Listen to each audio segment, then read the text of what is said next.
Hello dear student, अगर आप UP board exam 2026 के लिए मैथ का पेपर देने जा रहे हैं तो यह आपके लिए एक इम्पॉर्टेंट एमसीक्यू क्वेश्चन हो सकता है। इस क्वेश्चन में जो बात हो रही है वो आपका जो दूसरा चैप्टर है बहुपद, उससे प्रश्न लिया गया है।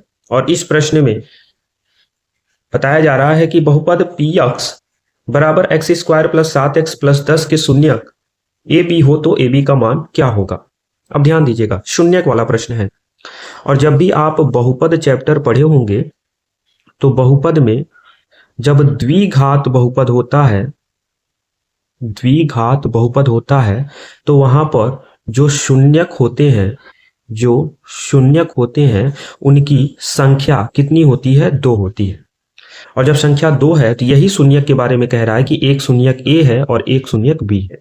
तो जब 2 शून्यक ज्ञात हो और फिर ए बी जो यहाँ पे पूछ रहा है वो इनका गुणनफल है, तो गुणनफल तो आपको फॉर्मूला पता होगा कि शून्यकों का गुणनफल, जो शून्यकों का गुणनफल होता है वो आपका होता है सी अपॉन में ए। ये एक फॉर्मूला है।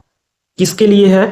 ये उसके लिए है कि अगर आपका बहुपद a x square plus b x plus c है, इसके लिए है, ये याद रखिएगा, ये इसके लिए है, a x square plus b x plus c के लिए। तो सी अपॉन ए, तो शून्य क्या कौन से हैं? ए है और बी। तो ए और बी का गुणनफल ए बी हो जाएगा, जो कि प्रश्न में यही पूछा है। और सी, अब देखिएगा, ये सी मतलब लास्ट वाली वैल्यू, और लास्ट वाली वैल्यू आपकी क्या रखी गई है? 10। तो हो जाएगा 10 और बटे में जो यक्स स्क्वायर का गुणांक है उसी को ए कहते हैं, और यक्स स्क्वायर का गुणांक कुछ नहीं है मतलब 1 है। तो 10 बटे 1 को हम क्या लिख सकते हैं? 10। इस तरह से आपका ऑप्शन नंबर ए करेक्ट हो जाएगा।